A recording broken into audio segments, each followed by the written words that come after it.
நேயர்களுக்கு வணக்கம். நான் உங்க சானியா நேவிஸ். இன்னைக்கு நம்ம எங்க இருக்கோம் அப்படின்னா SRM காலேஜ் காட்டாங்குளத்தூர்ல தான். SRM காலேஜ் மற்றும் தமிழ் பேராயம் ஒன்றிணைந்து நடத்தும் சொல் தமிழா சொல், இது ஒரு மாபெரும் தமிழ் பேச்சுக்கான தேடல்.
வணக்கம். தலைப்பு: ஊழலை, லஞ்சத்தை முற்றிலும் ஒழிப்பது சாத்தியமே. ஆம், லஞ்சத்தை ஒழிப்பது முற்றிலும் சாத்தியமே. ஏனென்றால் ஒரு லஞ்சம் என்பது தவறாக கொடுக்கப்படும் ஒரு பணமே லஞ்சம் என்று கருதப்படுகின்றது. பொருள் மட்டுமல்ல, பணத்தையும் கொடுப்பது லஞ்சமாகத்தான் கருதப்படுகின்றது. இதை எப்படி ஒழிக்கலாம் என்றால், லஞ்சம் வாங்குபவர்களுக்கு கடுமையான தண்டனை விதிக்கப்படும் பொழுது அது ஒழியப்படும். அவர் லஞ்சம் வாங்கிவிட்டார், அதனால் அவரை காவல்துறை கைது செய்கின்றது என்று தெரிந்தவுடன் லஞ்சம் வாங்குபவர் கூட ஐயோ, அடுத்த முறை நாம் மாட்டி விடுவோமோ, இனிமேல் லஞ்சமே வாங்கக்கூடாது என்கின்ற எண்ணம் அவர்களுக்கு உண்டாகின்றது. லஞ்சத்தை வாங்காமல் லஞ்சம் வாங்குவது சாத்தியமே இல்லாமல் ஆக்குவதற்கு என்ன செய்யலாம், லஞ்சத்தை ஒழிப்பதற்கு என்ன செய்யலாம் என்றால், பள்ளி மாணவர்களிடையே விழிப்புணர்வு ஏற்படுத்தலாம். இன்றைய இளைஞர்களாக, மாணவர்களாக இருப்பவர்கள்தான் நாளைய தலைவர்களாக, பெரிய பெரிய பதவியில் அமரக்கூடியவர்களாக ஆகின்றார்கள். அப்படி அவர்கள் ஆகும் பொழுது அந்த லஞ்சமானது இல்லாமல் நேர்மையான ஒரு சட்டம் இருந்தது என்றால் அவர்களுக்கு லஞ்சம் என்பது என்னவென்றே தெரியாமல் இருந்திருக்கும். அதனால் பள்ளி மாணவர்களிடையே லஞ்சம் வாங்குவது தவறு. அதனால் என்ன பாதிப்புகள் ஏற்படும்? நம் சம்பளத்தை தாண்டி நாம் பெறக்கூடிய பணமும் பொருளும் நம்முடைய ஆசைக்காக மட்டுமில்ல, நம் வாழ்க்கையே தொலைக்கக்கூடிய ஒன்று என்பதை மாணவர்களுக்கு விழிப்புணர்வு ஏற்படுத்த வேண்டும். மக்களிடையே விழிப்புணர்வு ஏற்படுத்த வேண்டும். நீ லஞ்சம் கொடுப்பது தவறு, இந்த இடத்தில் நீ லஞ்சம் கொடுக்கும் பொழுது இந்த எண்ணை அழைத்து சொல், அதிகாரி அவர் மீது நடவடிக்கை எடுப்பார் என்று செய்திகள் அதிகம் பரவ லஞ்சமானது குறைந்து கொண்டு வருகின்றது. பள்ளி கல்லூரியில் சேர்வது கூட அதிகம் லஞ்சம் இருந்தது, தற்போது குறைந்து உள்ளது என்று ஆய்வுகள் கூறுகின்றது. அதற்கு காரணம் என்னவென்றால், லஞ்சம் என்பது நாம் கொடுப்பதற்காக அல்ல, நாம் வாங்குவதற்காகவும் அல்ல. லஞ்சம் வாங்கினால் தவறு, லஞ்சம் நான் வாங்கிவிட்டால் என் வேலை பறிபோய்விடும், என் மானம் பறிபோய்விடும், என் குடும்பம் நடுத்தெருவில் நிற்கும் என்று அவர்களுக்கு பயம் என்று உருவாகின்றதோ அன்று லஞ்சமானது ஒழிந்துவிடும். அது சாத்தியமாகவே இருக்கின்றது. ஒரு சட்டம் கொண்டு வந்தால் சட்டம் நேர்மையாகவும் மாணவர்களிடையும் மக்களிடையும் விழிப்புணர்வு, லஞ்சம் வாங்குவதும் கொடுப்பதும் தவறு என்று அவர்களுக்கு சட்டத்தின் மூலம் நாம் விழிப்புணர்வு ஏற்படுத்தும் பொழுது சாத்தியமாகவே லஞ்சத்தை ஒழிப்பது என்பது இருக்கின்றது. இன்றைய காலகட்டத்தில் பல மாற்றங்கள் ஏற்பட்டுவிட்டது. உனக்கு திறமை இருக்கின்றதா, எந்த லஞ்சமும் இல்லாமல் நீ வெற்றி பெறலாம். உனக்கு மதிப்பெண் இருக்கின்றதா, நீ அந்த சீட்டை வாங்கலாம். உனக்கு இந்த தேர்வில் இவ்வளவு மதிப்பெண்ணா, எந்த ஒரு பணமும் தேவையில்லை. வெளிப்படையாக உனக்கு உன்னுடைய திறமையின் அடிப்படையில் லஞ்சம் இல்லாமல் சாத்தியமான உனக்கு அரசு வேலை கிடைக்கின்றது என்று கூறி ஊழலை, லஞ்சத்தை முற்றிலும் ஒழிப்பது சாத்தியமே என்று கூறி விடைபெறுகிறேன். ஊழலை, லஞ்சத்தை முற்றிலும் ஒழிப்பது சாத்தியம் இல்லை. ஏன் சாத்தியமில்லை? ஒருவேளை அதை சாத்தியமாக இருந்திருந்தால் காந்தி அன்றிலிருந்து ஊழலுக்கு எதிராகவும் லஞ்சத்திற்கு எதிராகவும் தொடர்ந்து பேசிக்கொண்டுதாரே இருக்கிறார். மக்களே, ஊழல் செய்யாதீர்கள், லஞ்சம் வாங்காதீர்கள், பாவம் ஏழை மக்கள் அவர்களின் வயிற்றிலே அடிக்காதீர்கள் என்று எத்தனை பிரச்சாரங்கள், எத்தனை பேர் வீடு வீடாக சென்று ஊழலை எதிர்ப்பதற்காக, லஞ்சத்தை ஒழிப்பதற்காக பாடுபட்டிருக்கிறார்கள். இதோ இத்தனை ஆண்டு காலங்கள் ஆகிவிட்டது, ஆனாலும் இன்னும் ஊழல் ஒழிந்த பாடில்லை. ஆகவே ஊழலும் லஞ்சமும் ஒழிவதற்கு சாத்தியமே இல்லை என்று நான் பேசுகிறேன். நான் இப்படியாக யோசித்து பார்க்கிறேன். 2016 கருப்பு பணத்தை எல்லாம் கண்டுபிடிக்க போகிறோம், ஊழலை முற்றிலும் ஒழிக்க போகிறோம் என்று இருக்கின்ற பணத்தை வேறு வகையாக மாற்றி அமைக்க வேண்டும் என்று இந்திய அரசு பணத்தாள்களை பண மதிப்பீட்டிழப்பு என்று சொல்லக்கூடிய ஒரு திட்டத்தை கொண்டு வந்தது. இதன் பிறகு கருப்பு பணங்கள் குறைந்து போகும், ஊழல்கள் நடக்காது என்று முழுமையாக நம்பியது. இன்று 2026 10 வருடங்கள் ஆகிவிட்டது. இந்த ஊழலும் லஞ்சமும் இப்போது நின்றிருக்கிறதா, ஒழிக்கப்பட்டிருக்கிறதா? சொல்லுங்கள் பார்க்கலாம். தண்டனைகள் அதிகரிக்கிறது. தண்டனைகள் அதிகரிக்க எப்படி யாரின் கையும் களவும் படாமல் எப்படியாக ஊழலை வாங்குவது, எப்படியாக லஞ்சத்தை வாங்குவது என்று யோசிக்கக்கூடிய திறன் அதிகரிக்கும். லஞ்சமும் ஊழலும் ஒழிக்க வாய்ப்பே இல்லை. இதனால் தான் என்று நான் சொல்லுகிறேன். லஞ்சமும் ஊழலும் ஒழிக்க வாய்ப்பே இல்லை என்பதற்கு மிக முக்கியமான காரணம் என்ன தெரியுமா? அதை மக்களே முன்னெடுப்பது.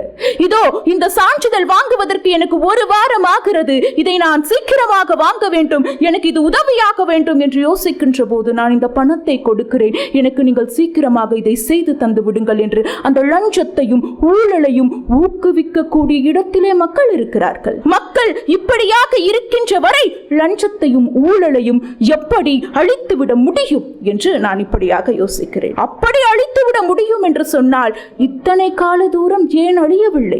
நான் சொல்லுகிறேன், அதனால்தான் லஞ்சத்தையும் ஊழலையும் ஒழிக்க முடியாது என்று எல்லா துறைகளிலும் இருக்கிறது. இன்று படித்த மாணவர்கள் அதிக மதிப்பெண்களை பெற்றிருக்கிறார்கள். ஆனால் எல்லோரும் பிடித்த பாட தேர்வை தேர்வு செய்திருக்கிறார்களா? பிடித்த பல்கலைக்கழகத்திலே அமர்ந்திருக்கிறார்களா என்றால் மிகப்பெரிய கேள்விக்குறியாகத்தான் இருக்கிறது. அதனால்தான் லஞ்சமும் ஊழலும் ஒழிய சாத்தியமில்லை என்று நான் பேசுகிறேன். இதனையும் கடந்து இன்றைக்கு இருக்கக்கூடிய ஒவ்வொரு அதிகாரிகளும் லஞ்சம் வாங்குவதை அவர்களே மறந்தாலும் கூட மக்களே எங்களுக்கு எப்படியாவது இதை செய்து விடுங்கள் என்று கேட்கிறார்கள். அதனால்தான் இன்றைக்கும் லஞ்சமும் ஊழலும் ஒழியவும் வாய்ப்பில்லை. சொன்னாங்க 2016 நம்மளுடைய இந்திய அரசு தாள்களை மாத்தினாங்கன்னு சொல்லி. அந்த ஆய்வு மூலமா சொல்றாங்க, எத்தனையோ கருப்பு பணங்கள் இன்று சிக்கி உள்ளது, எத்தனையோ அதிகாரிகள் அன்று சிக்கியவர்கள் இன்று சிறையில் இருக்கின்றார்கள் என்ற தகவலும் நமக்கு அறிந்ததே. ஏனென்றால் பணத்தை சேமித்து வைத்தவர்கள் எல்லாம் மாட்டிக்கொண்டு அந்த தண்டனையின் பெயரால் தண்டனை கிடைத்தவுடன் கூட இருப்பவர்கள் கூட ஐயோ நமக்கு தண்டனை கிடைத்து விடுமோ என்று தானாக சரணடைந்தார்கள் என்பதை கூட நாம் செய்தித்தாள்களில் படித்திருப்போம். அதையும் தாண்டி மக்களே கொடுக்கின்றார்கள். ஒரு அரசு வேலையை எந்த ஒரு லஞ்சம் கொடுத்தாலும் வாங்க முடியாது. நம்முடைய தமிழ்நாடு அரசு TNPSC என்ற தேர்வை நடத்துகின்றது. அதில் ஒருவரால் கூட லஞ்சம் மூலியமாக வேலைக்கு சென்றார்களா என்றால் கிடையாது. ஏனெனில் லஞ்சமானது ஒழிக்கப்பட்டு வருகின்றது. அவர்கள் சொன்னதை போல லஞ்சமானது இருக்கும் என்பது கிடையாது, ஒழிக்கப்படாது என்பது கிடையாது. ஒழிக்கப்படும் சட்டத்தாலும் மக்களின் மனதினாலும் கூடிய விரைவில் லஞ்சம் இல்லாத தற்பொழுது இருக்கின்றது. இன்னும் லஞ்சம் இல்லாத வளர்ச்சியின் சமூகமாக நம்முடைய சமூகம் மாறும். லஞ்சம் என்பது ஒழிக்கப்பட சாத்தியமே இல்லை. 2016 பண மதிப்பீட்டிழப்பு என்று ஒன்று வருகின்ற போது இத்தனை ஆண்டுகள் கழித்த பிறகும் கருப்பு பணங்கள் அகப்பட்டு விட்டு பிறகும் இன்றும் லஞ்சமும் ஊழலும் இருக்கிறது என்பதற்கு செய்தி தொலைக்காட்சிகளிலே வெளியாகக்கூடிய செய்திகள் ஆதாரமாக அதிகாரப்பூர்வமாக நமக்கு நிரூபித்துக் கொண்டிருக்கிறது. அன்றைய காலத்திலிருந்து இன்றைய காலத்தின் வரை மக்களின் தேவைக்காகவும் லஞ்சமும் ஊழலும் இருக்கிறது. அவர்களே எனக்கு தேவை, எனக்கு இது இந்த நேரத்திற்குள் வேண்டும் என்பதற்காக அவர்களிடத்தே பணத்தை நீட்டுகிறார்கள். இதனால் லஞ்சமும் ஊழலும் நீளுகிறது. எனவே லஞ்சத்தையும் ஊழலையும் அழிப்பதற்கு வாய்ப்பே கிடையாது. நன்றிங்க.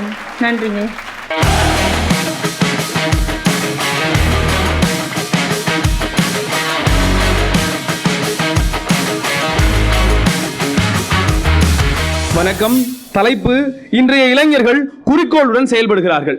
ஆம், எப்படி குறிக்கோளுடன் செயல்படுகிறார்கள் என்பதனை சற்று பின்னோக்கி சென்று பார்க்கலாமே. நாம் பல கட்ட இளைஞர்களை கண்டு வந்திருக்கிறோம். அதிலே ஸ்ரீ ராமானுஜம் பற்றி உங்களுக்கு தெரியுமா? அவர் தன்னுடைய இளமை காலத்தில் பல கணித செயல்பாடுகளின் மூலமாக பல அறிவியல் கண்டுபிடிப்புகளை கண்டுபிடித்திருக்கிறார். அதனுடைய தொடர்ச்சியாக இன்று இருக்கக்கூடிய இளைஞர்கள் எப்பேற்பட்ட முன்னேற்றத்தில் எல்லாம் இருக்கிறார்கள் தெரியுமா? இன்றைக்கு எங்களுடைய புலனத்திலே 1000க்கும் மேற்பட்ட ஒரு இளைஞர்கள் காம்படிஷன் என்று சொல்லக்கூடிய ஒரு குழு தலைவர்களே இருக்கிறார்கள். அவர்கள் என்ன செய்து கொண்டிருக்கிறார்கள்? மாவட்டங்கள் முழுவதும் நடக்கக்கூடிய போட்டிகளை அதிலே பதிவு செய்து பல மாணவர்களை அதிலே பங்கேற்க செய்கிறார்கள் என்றால் அவர்களுடைய நோக்கம் அனைவரும் மேம்பட வேண்டும் என்ற ஒரு செயலிலே இருக்கிறது என்றால் இளைஞர்கள் மேம்பாட்டை நோக்கி பயணித்துக் கொண்டிருக்கிறார்கள் என்றுதானே. இன்றைக்கு பல தேர்ச்சி பெற்ற இளைஞர்கள் என்ன செய்து கொண்டிருக்கிறார்கள்? குழுக்களாக ஒன்று செய்து பல மாணவர்களுக்கு தங்களுடைய அறிவு திறனையும் தமிழை பற்றிய விழிப்புணர்வுகளையும் ஏற்படுத்துகிறார்கள் எனில் அவர்களுடைய நோக்கம் மேம்பாடு நோக்கியதாகத்தானே இருக்கிறது. இன்றைக்கு பல இளைஞர்கள் பெண்களின் பின்பு செல்வது எவ்வளவு பெரிய அவல நிலையை ஏற்படுத்துகிறது என்பதையும் சுட்டிக்காட்டுகிறார்கள். இன்றைக்கு பொதுவாக அறிவியல் வளர்ச்சிகளை பெரும்பாலும் ஈடுபடுவது இளைஞர்களாகவே இருக்கிறார்கள் என்றால் வளர்ச்சி என்பது முன்னோக்கி கொண்டிருக்கிறது, அதுவும் இளைஞர்களிடம் சரியாக இருக்கிறது என்பதுதான் உண்மை. இன்றைக்கு செயற்கை நுண்ணறிவு கொண்டு வெற்றி பெற்றவர்களுடைய எண்ணிக்கை அதிகமாக இருக்கிறது என்றால் அவர்களுடைய மேம்பாடும் செயல்திறனும் சரியாக இருக்கிறது, அவர்கள் முன்னேற்றத்தை நோக்கிய செயல்பாடுகளில் சரியாக இருக்கிறார்கள் என்றுதானே அர்த்தம். இன்றைக்கு இந்த மேடை வரை வர அவர்களுக்கு தோன்றி இருக்கிறது என்றால் அவர்கள் சரியான பாதையை தேர்வு செய்வதன் மூலமாகத்தான் இந்த மேடை கிடைத்திருக்கிறது என்பதும் உண்மைதான். இன்றைக்கு பல இளைஞர்கள் என்று ஒருபுறம் பார்த்தாலும் கூட தமிழகத்திலே இருக்கக்கூடிய மக்களும் நல்வழிப்படுத்தக்கூடிய செயல்களிலே ஈடுபட்டுக் கொண்டுதான் இருக்கிறார்கள். இன்றைக்கு இந்த செயல் முனைவரின் மூலமாக பல மாணவர்கள் பரிசு தொகையை பெறுவதற்காக இங்கு வந்திருக்கிறார்கள். அவர்களுடைய நோக்கம் என்னவாக இருக்கிறது என்று பார்த்தீர்கள் எனில் இங்கு பணத்தை மற்றும் பெறுவதல்ல. இன்றைக்கு வந்திருக்கக்கூடிய மாணவர்களிடம் நாம் எந்த இடத்திலே இருக்கிறோம் என்பதை ஒப்பீடு செய்வதற்காகவும் வந்திருக்கிறார்கள் என்றால் அவர்களுடைய நோக்கம் சரியானதாகவே இருக்கிறது. கல்வியில் பார்த்தீர்கள் என்றால் கல்வியை தாம் மற்றும் கற்றுக்கொள்வதை நோக்கமாக வைக்காமல் பல இளைஞர்களுக்கு தங்களுடைய கல்வி அறிவினை பெருக்கிக் கொள்வதற்காகவும் உதவி கொண்டிருக்கிறார்கள் இளைஞர்கள். பல சமுதாயத்தின் கீழே ஜாதி மத வேறுபாட்டினால் பிரிந்திருக்கக்கூடியவர்களை ஒன்று சேர்க்கிறார்கள். இன்றைக்கெல்லாம் நீங்கள் இளைஞர்களிடத்தும் கல்விகளிலும் சென்று பார்த்தீர்கள் என்றால் அவர்களிடம் ஜாதி மதம் இருக்கிறது. காரணம் அவர்களுக்கு நன்றாக தெரியும் அது தீய பாதை என்று. எனவே அவர்களுடைய நோக்கம் சரியான பாதையை தேர்வு செய்து முன்னோக்கி செல்வதாகவே இருக்கிறது என்றால் அவர்கள் நல்ல பாதையிலே மேம்பட்டு கொண்டிருக்கிறார்கள் என்பதுதான் உண்மை என்றால் அதுவே ஆணித்தனமாக பதிவாகவும் இங்கு இருந்து கொண்டிருக்கிறது. இன்றைய இளைஞர்கள் குறிக்கோளுடன் செயல்படவில்லை என்பதுதான். வெற்றி பெறுவது முக்கியமல்ல, அதை தக்க வைத்துக் கொள்வதுதான் மிகவும் கடினமான ஒன்று என்று நேசமுத்திரன் அவர்கள் சொல்வார்கள். இன்றைய இளைஞர்கள் வெற்றி பெற வேண்டும் என்ற உயர்ந்த நோக்குடன் வீரியத்தோடு செயல்பட்டு கொண்டிருக்கிறார்கள், வெற்றியை அடைந்து விடுகிறார்கள். ஆனால் அந்த வெற்றியை தக்க வைத்துக் கொள்ளக்கூடிய பண்பு அவர்களிடம் இல்லாமல் இருக்கிறது.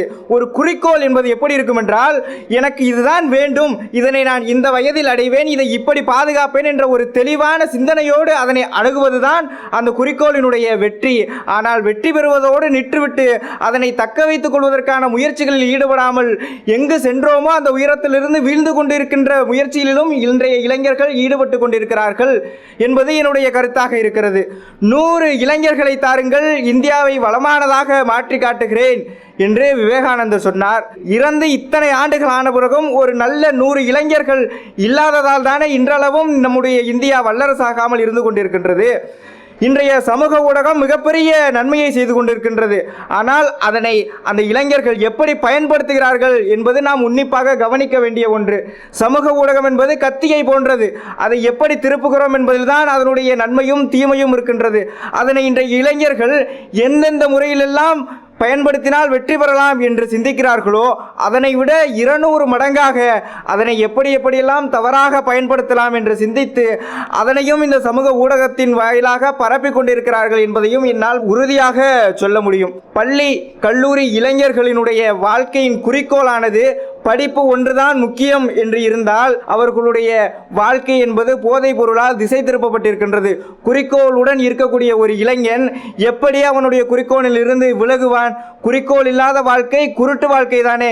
குருடர்களாக இருந்து கொண்டிருக்கின்றார்கள் இன்றைய இளைஞர்கள். அவர்களை தெளிவான ஒரு ஒளியை ஊட்டி நல்ல வழியில் பயணிக்க வைப்பதற்கான ஆகச் சிறந்த முயற்சிகளை நாம் மேற்கொள்ள வேண்டும் என்பதனையும் நான் பதிவு செய்து கொண்டிருக்கின்றேன். ஒழுங்கான தெளிவான நேர்மையான சிந்தனையோடு வளமான இந்தியாவை உருவாக்க வேண்டும், உலக அரங்கில் இந்தியாவிற்கென ஒரு தனி இடத்தை உருவாக்க வேண்டும் என்ற குறிக்கோளுடன் இன்றைய இளைஞர்கள் செயல்பட்டார்கள் என்றால் நம்முடைய இந்தியா ஏபிஜே அப்துல் கலாம் ஐயா சொன்னது போல 2020 வல்லரசாகி இருக்கும். ஆனால் 26 வரைக்கும் அது தள்ளி போட்டுக்கொண்டே இருக்கின்ற காரணம் குறிக்கோளுடன் இளைஞர்கள் செயல்படவில்லை என்பதுதான்.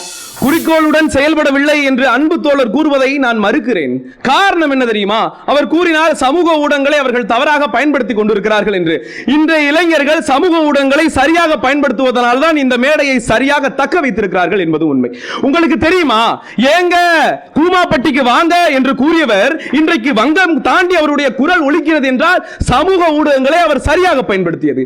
தேவா ஜீவா என்று இளைஞர்கள் அனிருத்தினுடைய இடத்தையும் பிடிக்கப்பட்டிருக்கிறது என்றால் சமூக ஊடகங்களின் வாகத்தான். அது மட்டுமா என் அன்பு தோழமைகளே, இன்றைக்கு பத்மா என்ற பெண்மணியினுடைய செயலும் இன்றைக்கு போற்றப்பட்டு இருக்கிறது என்றால் சமூக ஊடகங்களை சரியாக பயன்படுத்துவதனால். எனவே இளைஞர்கள் அவர்களுடைய பாதையை சரியாகவும் மேம்படுத்துவதிலும் தான் நோக்கமாக வைத்திருக்கிறார்களே தவிர ஒருபோதும் இழிவுபடுத்துவதே இல்லை. ஏதோ ஓரிருவர் செய்வதால் அது குற்றமாக்கப்படும் என்பது கிடையாது. இன்றைக்கு நல்வழியிலே பயணிக்கக்கூடிய எத்தனையோ மாணவர்கள் இருந்து கொண்டுதான் இருக்கிறார்கள். அவர்களுடைய பட்டியலும் வந்து கொண்டுதான் இருக்கிறது. இன்றைய இளைஞர்கள் இந்த மேடையை பயன்படுத்திக் கொண்டிருக்கிறார்கள் என்று சொல்கிறார் தம்பி. ஆனால் இன்றைய அரங்கில் போட்டியில் கலந்து கொண்டவர்களினுடைய எண்ணிக்கை எத்தனை? தமிழகத்தில் இருக்கக்கூடிய இளைஞர்களின் எண்ணிக்கை எத்தனை? ஆக எந்த அளவில் மாணவர்கள் ஒரு குறிப்பிட்ட அளவில் தான் குறிக்கோளுடன் செயல்பட்டு கொண்டிருக்கிறார்கள் என்பதையும் உறுதியாக சொல்ல முடியும். அழகாக தம்பி சொன்னார், சமூக வலைதளங்களை சரியாக பயன்படுத்தி கொண்டிருந்தவரை. அவர் 1-2 இளைஞர்களை தான் சொன்னார். ஆனால் கேவலமாக சமூக ஊடகங்களில் பதிவிடக்கூடிய எத்தனையோ இளைஞர்கள் இன்றளவும் இருந்து கொண்டிருக்கிறார்கள். அதை சொல்வதற்கு நான் முற்பட்டேன் என்றால் அதற்கான நேரம் பத்தாது என்பதுதான் உறுதி. அந்த அளவுக்கு இன்றைய இளைஞர்கள் சமூக ஊடகத்தை தவறாக பயன்படுத்திக் கொண்டிருக்கிறார்கள். நீங்கள் சொன்னீர்கள் யாரோ ஒருவர் தவறு செய்வதால் அதனை எல்லோரும் என்று குறிப்பிட வேண்டாம் என்று. அதே தான் நானும் சொல்கிறேன். யாரோ ஒருவர் குறிக்கோளுடன் செயல்படுகிறார்கள், எங்கோ ஒருவர் குறிக்கோளுடன் செயல்படுகிறான் என்பதற்காக ஒட்டுமொத்த இளைய சமுதாயமும் குறிக்கோளுடன் தான் செயல்பட்டு கொண்டிருக்கின்றது என்பதை நான் உறுதியாக மறுத்து கூறுகிறேன். இன்றைய இளைஞர்கள் உறுதியாக செயல்பட்டார்கள் என்றால் வளமான உலகையில் வழிகாட்ட முடியும். நன்றி. நன்றி.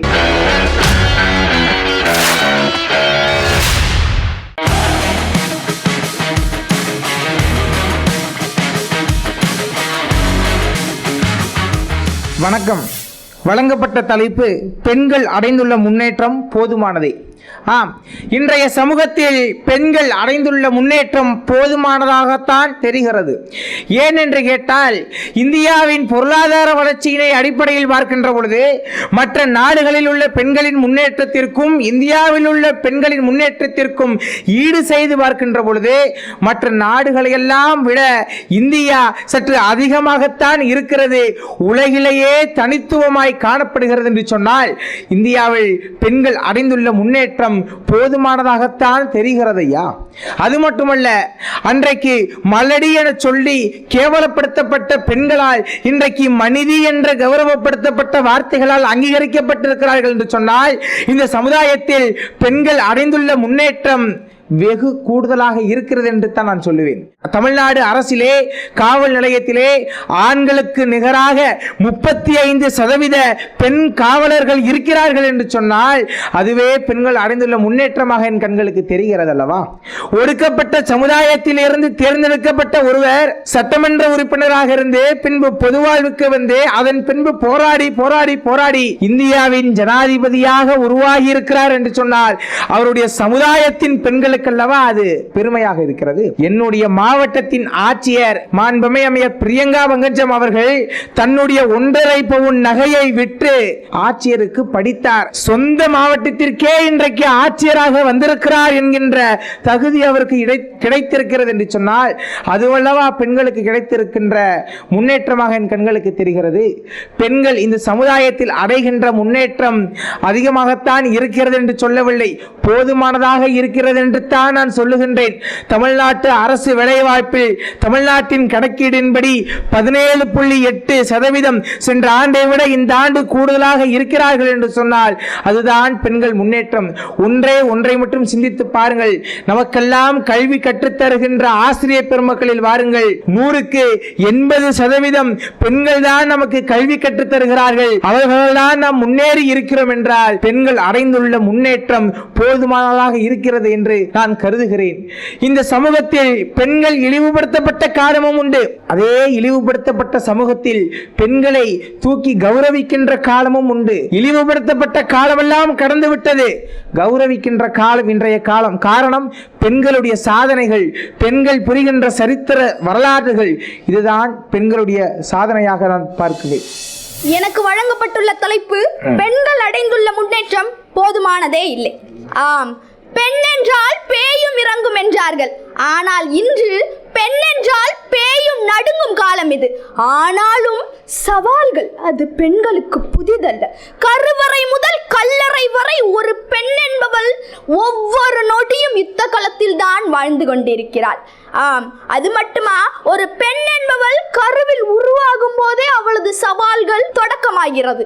அது மட்டுமில்லை, கள்ளிப்பாலுக்கும் கருக்கலைப்புக்கும் தப்பி பிழைத்து இந்த பூமிக்குள் வந்தால் அவருக்கு தரப்படுவது சம உரிமை அல்ல, சமரசம் செய்து கொள்ளும் புத்திமதி. இன்று தொழில்நுட்பம் வளர்ந்து விட்டது, நாங்கள் நிலவையே தொட்டு விட்டோம் என்கிறோம். ஆனால் இன்றும் ஒரு பெண் தனியாக வீதியில் செல்கிறாள் என்றால் அவளுடன் வருவது நிழல் அல்ல, அவளுடன் வருவது அச்சம் மட்டுமே. கற்பு என்பதை பெண்ணின் உடலோடு மட்டுமே சம்பந்தப்படுத்தி பார்க்கும் இந்த சமூகம் ஆண்களின் கண்ணியத்தை பற்றி பேசுவதே இல்லை. உடையை மாற்று என்று சொல்லும் இந்த சமூகம் ஆண்களின் உற்று பார்க்கும் பார்வையை மாற்ற சொல்வது எப்போது? அப்போதுதான் இந்த பெண்களின் முன்னேற்றம் போதுமானதாக அமையும். ஆம் பெண்களே, அவர்கள் சந்திக்கும் சவால்களும் பிரச்சனைகளும் ஏராளம். வீட்டிலும் வேலை, அலுவலகத்திலும் வேலை. ஆனால் இன்று பெண்ணின் உழைப்புக்கு என்ன பெயர்? கடமை என்ற ஒற்றை வார்த்தையில் முடித்து விடுகிறார்கள்.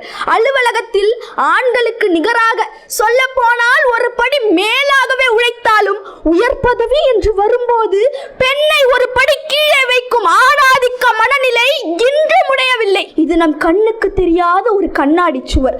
ஆம், பெண்கள் சந்திக்கும் சவால்கள் இன்னும் ஏராளம். பாலியல் படுகொலை என்று எத்தனையோ இருக்கிறது.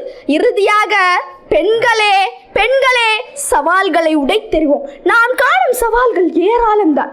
ஆனாலும் இந்த சவால்களை உடைத்தெறிந்து இந்த முன்னேற்றத்தை விட இன்னும் நாம் இந்த சமூகத்தில் முன்னேற வேண்டும்.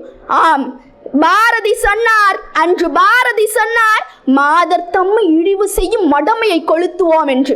அந்த பாரதியின் கனவை நனவாக்க சவால்களை உடைத்தெறிவோம், புது சரித்திரம் படைத்திடுவோம். அன்பு சகோதரி சொன்னார், ஆணாதிக்கம் நிலைத்து விட்டதாக சொன்னார். எங்கே ஆணாதிக்கம் நிலைத்து விட்டது? 1932 ஆணாதிக்கமானது அடியோடு அழிந்து விட்டது. அதை அன்றைய முற்போக்குவாதிகளே அழித்து விட்டார்கள். இன்றைக்கு ஆணுக்கு நிகராக பெண்கள் இல்லை, ஆணை விட ஒருபடி மேலாகத்தான் பெண்கள் இருக்கிறார்கள். அதனால் தான் இந்த இந்திய சமூகமானது வளர்ந்து கொண்டிருக்கிறது. சொன்னார், ஆண்கள் எவ்வளவுதான் வேலை செய்தாலும், பெண்கள் எவ்வளவுதான் வேலை செய்தாலும் ஆண்களை விட ஒருபடி குறைவாகத்தான் சொல்லுகிறார்கள் என்று.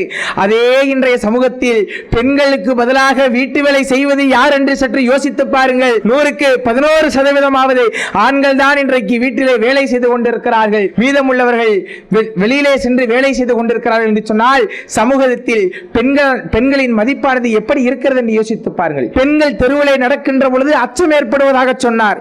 இதற்காக அச்சம் ஏற்படுகிறது? துணிவான பெண்களில் எதற்காக அச்சம் ஏற்படுகிறது? இன்றைய காலகட்டத்தில் அச்சமுள்ள பெண்கள் இருப்பதே கிடையாது.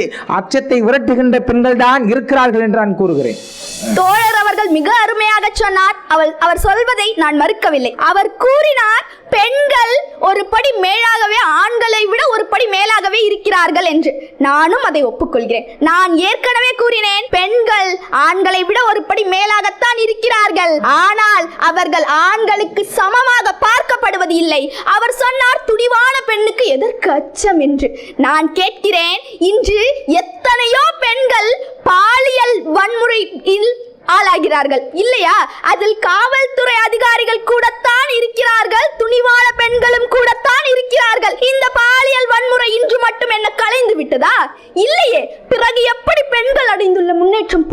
போவதாக இருக்கும். இளைஞர்களே, நீங்கள் தான் சிந்திக்க வேண்டும். சிந்தித்து செயல்படுவோம், பெண்ணை போற்றுவோம், நாளை ஒரு புதிய பாரதத்தை படைப்போம்.